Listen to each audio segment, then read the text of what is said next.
pleased to be joined now by Ben McKee of Go Vols 247 on this hot Wednesday afternoon. Good afternoon, Ben. How are you, sir? Good afternoon. I'm great. How are y'all? Hey, man, we're doing good. Are you ready for Adidas Day at the University of Tennessee?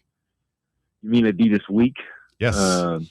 Because it is going to be drawn out next week for Tennessee. Yeah, I guess I'm ready. I do prefer Nike. I'm a Jordan guy, but certainly understand why Tennessee is making this move. Not to rehash all the conversations we had in August, but in today's day and age where you have to have as much money as possible, striking this deal makes 1,000% sense. Yeah, I'm a Nike guy too. I've been slowly, Bob has begrudgingly talked me into this being a good idea, but I still harbor some skepticism. Are you surprised that, like, I see Penn State is unveiling some stuff. South Carolina switched to Nike today. They're unveiling some stuff. Are you surprised that Tennessee wasn't ready to go right out of the gates here in July? Well, they're ready to go. They're just not doing it in the method of those other schools. This was intentional not to put anything out today with Georgia Tech, Penn State, and those schools that you mentioned. With other schools making changes as well, Tennessee kind of wanted its own day. And so you'll see a teaser video tomorrow morning, and then they want to have a day dedicated to each uniform. And so with the first falling on a Wednesday, the 4th of July weekend, they didn't want to try and cram it in this week just for the sake of doing so. So this was intentional, a unique idea for sure. I kind of like it that they're just not throwing it all out there at once, and they're trying to separate themselves from others, that they want to give themselves their own day, and then also draw it out a little bit next week by giving each jersey the orange uniforms, the white uniforms, the Summit Blue for some of the women's teams, and then the dark mode. They want to give each of those uniforms a day next week, and then next Friday will be when all the merchandise drops online, at retail stores, so on and so forth. So this was very strategic and thought out, and I kind of like that they're doing it this way. Hey, I got to say, for the job we do at this time of year, we'll take it. Spread it out. Yeah, content, man. Yeah, no doubt. And Ben, I don't think we've ever really talked about this part. I don't recall, at least. I mean, it's a done deal now. It's happening, but I mean, it's been a very polarizing topic, Nike versus Adidas, with the fan base, et cetera. Like Russ said, I've kind of been in support of it because I think it's going to be okay. I mean, where do you net out on it? No, I think it's amazing. And again, I do not prefer Adidas apparel. I do love the Sambas. I have quite a few myself, but that's about it. And watching basketball practice last week, I was throwing up in my seat inside Thompson Bowling looking at the basketball shoes. They are pretty hideous in my opinion, but that just doesn't matter. How they look doesn't matter. How it is going to provide Tennessee with extra resources to get more players, therefore theoretically helping Tennessee win more, is all that matters.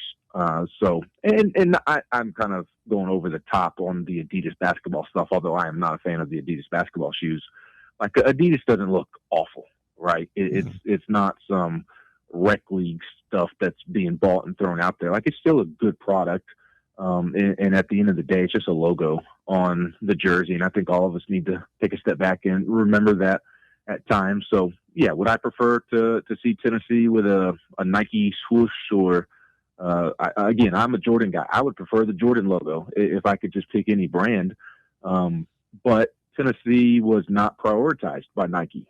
Nike could have really cared less what Tennessee had going on, and did not back them the way that Tennessee's brand should be backed.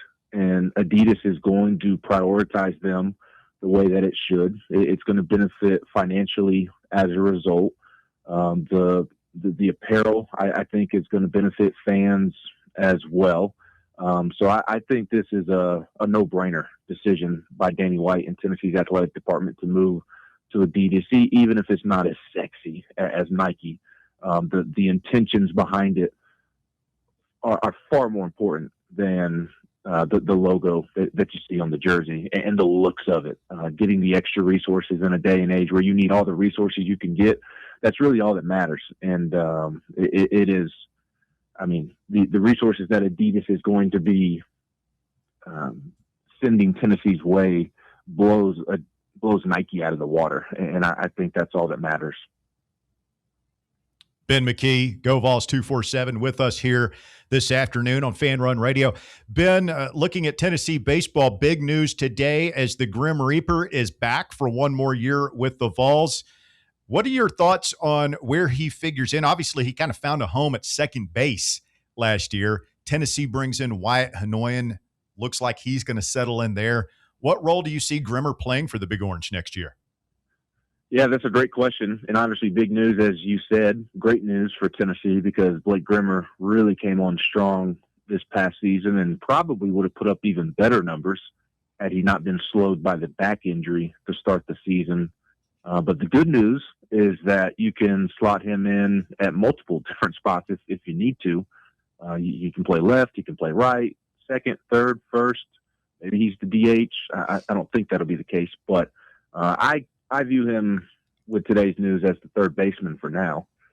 As you mentioned, Wyatt Hanoyan from Air Force, he told me that he plans to play second base next season. And Grimmer did a fine job at second base, but I don't think that's his most natural spot.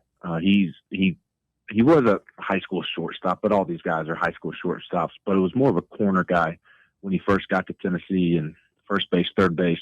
So I think you're going to see him work more over at third. Especially because you have so many catchers coming back and whoever isn't catching is going to be playing first base. I think you'll see a lot of what you saw this past season with Stone as your starter. Levi probably catches once a weekend, but then when Levi isn't catching, he's your starting first baseman. And then I think you're going to see Trent Grenlinger flirt with some other positions as well, especially with it being a draft year for him. So I kind of pencil in Blake Grimmer in at third base as of today, but I'll be curious to see if they add anybody else.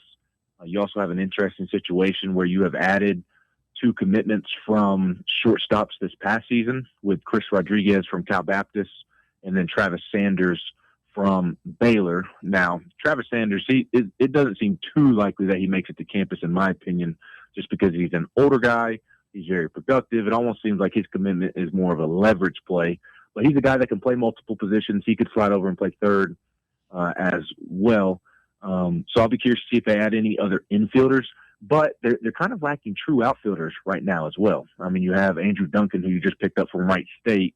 And then other than that, I mean, you've got Blaine Brown and you've got Tyler Myatt. I don't know that they're natural outfielders, but you can throw them in left field, maybe right field. Again, I mentioned Grimlinger is going to toy with some positions. So although I kind of penciled Grimmer in at third, I do wonder if the lack of outfielders maybe forces them to give him a look in left field and right field more than they want. But still plenty of weeks left in the offseason to fill out the roster and to add outfielders. So for now, I'm penciling him in over there at third base. I want to get your take on this from the standpoint, because we haven't talked about this. We haven't had you on since the College World Series. And obviously Oklahoma wins it. And as I watched them, they got on a heater, of course, and we've seen that happen before in the College World Series with certain teams. But the way they played, it felt like a elevated version of what we see Kentucky do, right? And then they started hitting the long ball to boot, and that just was game over for Oklahoma. I mean, they were just unbeatable at that point. But I look at the way that Elander's constructing this roster now, and we talk about these guys. We just talked about Hanoyan and Ramirez and all these guys that are coming in. They don't have huge home run numbers, right? But we do have guys that we retained that we know can hit the long ball. And I can't imagine how many of those home runs that Tennessee hit this year were solo shots. And the whole name of the game, Oklahoma proved it again, is, man, get people on base. And that's how you're going to, it becomes a math equation then, man. You just more runs, obviously you win. I'm just wondering if this feels like Josh Elander really saying, okay, this is what I feel we need to do to win. It's not quite what we're used to at Tennessee, but I'm down for it. What are your thoughts on it, Ben? Yeah, I agree with that for sure. I mean, if you look at some of the guys who were in the lineup last year that left, they just did not get on base consistently enough. And so I certainly think that is something that Tennessee is trying to improve on. And they did a good job of hitting the home run the second half of the season, but it was a struggle there for a minute based off of the expectations that we've become accustomed to seeing with Tennessee. And then Levi Clark finally got going. Trent Grinlinger emerged, and Blake Grimmer got over his back injury, and it just kind of the power numbers started to come at that point. I would say that some of the guys that they've picked up that don't have the gaudy home run numbers, their double numbers, their double totals are pretty high. They hit a lot of doubles this past season, and that reminds me of Gavin Keelan, who at Louisville didn't hit a ton of home runs before he transferred to Tennessee, but hit a ton of doubles. And then he got into a more hitter-friendly ballpark at Lindsey Nelson, and he almost doubled his home run production. And I wouldn't be surprised if you see some of that with some of the guys that they've picked up that still have high extra base totals. It's just more in the double, triple department than the home run department. But then you put them in, A, you get them with Josh Elander, they develop. B, you put them in Lindsey Nelson, and you see those home run numbers start to go up. So I think that's something to consider. But yeah, there's no doubt that they're just looking for more consistent production, because that is what they lacked last season. And yes, home runs are important, but you also need to be able to manufacture runs. You need to be able to get on base. And I think that's part of the profile that they've been looking for this summer for sure. Hey, Ben, one of my favorite things about this time of year, and we've seen it the past couple of seasons, is you get to see some of these former Tennessee players get a crack at the big leagues. And we saw Garrett Stallings get the call. I don't think he got in the game yesterday for the Brewers. Hopefully they get him in maybe tonight against Walker's Reds. But I was just wondering your thoughts on that. And then which VFL is next, in your opinion, to get the call to the big leagues? Man, it's hard not to say Andrew Fisher with the way he's hitting the baseball right now. And Major League Baseball's willingness more than ever to call guys straight up from Double-A. I know folks were wondering kind of why it hasn't happened already. I haven't followed Fisher every single game. I see the social media highlights like everybody else does, but I did see somebody who covers the Brewers minor league system wondering, or he wasn't necessarily critiquing Fisher, but apparently Fisher has had some high swing and miss rates, or that number's been a little higher than you would like. So he was interested to see if that would translate to Biloxi Double-A, and see if that would go up, go down, whatever the case might be. So it sounds like that's why Fisher hasn't gotten the call yet, but boy, does it seem close for him. But it's great to see all these former Vols getting the call, especially from my perspective, being able to cover them throughout the Tony Vitello era. The two this year are as special as it gets, because they are as good a feel-good story as it gets. Weren't super highly touted recruits coming out of high school, especially Chad Dallas going through JUCO. Two of the best people you'll meet. Chad Dallas is as fine a person as you'll meet. You ask any of either one of their teammates, Chad Dallas or Garrett Stallings, you ask any of their teammates, you won't hear a bad word about either one of them. And we, of course, have all seen the outpouring of support for Chad the last couple of years. He finds out on Lou Gehrig's day that he's being called up to the big leagues just over a year after his dad passed from ALS. And you know the type of person that he is. And he's also overcome Tommy John surgery in the midst of losing his father. You know how great of a guy he is. I mean, that's as good of a story as it gets right there. And I enjoyed covering him. He's been one of my favorite Vols to cover during the Tony Vitello era, and that makes you just feel so good. And same thing with Garrett Stallings. I was fresh out of college, and I have not figured out the job yet, but was certainly learning at that point in time how this business works, and covering games and post-game interviews. And he was one of the guys that had to deal with me asking questions every weekend. So he's been one of my favorites to cover as well, and super thrilled for him. So it's great, because you enjoy covering a lot of these guys. And the baseball program has gotten a bad rap, not of late, but when they were really the villains of college baseball, everybody just thought that they were awful people. And it couldn't be further from the truth. Drew Gilbert has this bad rap from people who don't know him, and he's a complete sweetheart off the field, and goes out of his way to ask you how you're doing, ask about your family, walk over and talk to you. You wouldn't know that is Drew Gilbert. So there's a lot of those situations. So it's great to see these guys doing well at the next level. In terms of who gets the next call, Garrett Stallings was going to be my pick because he's been so close. I'll say Fisher. I'll say Fisher gets the next one. Unless I'm just blanking on somebody else out there. I don't think that I am. Feels like most of the guys that were close have made their debut, and now it's kind of the next. Or you know what? A sneaky one. Yeah. AJ Causey. That's who I'll say. Oh, yeah. AJ Causey. He's as a in reliever. AAA Just now. got called up to AAA. Yep, with Jared Dickey as well. So I'll say Causey's the next one. Well, we've got a poster on the YouTube chat. JW Vols wants to know, why does the MLB hate SEMO? Yeah, why does the Angels hate SEMO? That's got to be frustrating for him. Yeah, that's a tough conversation. On one hand, SEMO can't react the way that he reportedly did.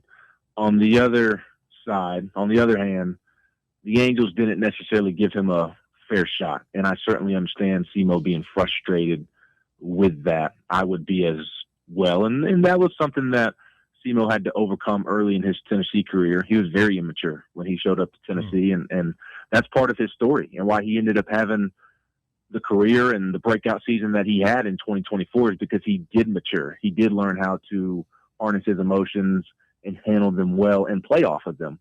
And so obviously for a top 10, top 12 pick, first round pick, he did what he did at Tennessee. The start to his professional career hasn't gone super smoothly, at least as it relates to the big league level. So it seems like he's going to have to find a way to mature just a little bit more. But yeah, certainly the Angels are not doing him any favors. And unfortunately, that's a tough organization that to be a part of, and one that you don't really have a lot of confidence in from the outside looking in that they're going to do right by their players.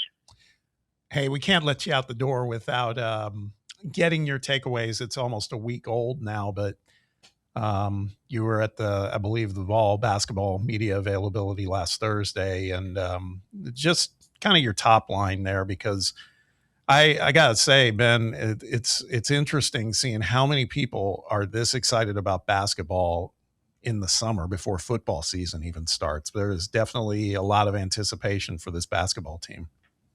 Yeah, there is, and it's really cool. Bear and I were talking before I joined, and how cool it is to be talking about college baseball year round, and we've been talking about basketball for year round for more often than we have more often than baseball the last couple of decades. But pretty cool that we have a bridge to get us to football season. And of course, I don't think this particular football team, with the lack of expectations, and I don't know that there's a lot of hope with this football team. I don't know that people think they're going to be bad, but I don't know that people think they're going to make the playoffs either. So I'm sure that is contributing to the conversation being geared that way at times. But yeah, there's reason for excitement, and that's kind of what stood out last week while I was at practice. It was certainly sloppy. There's 11 newcomers.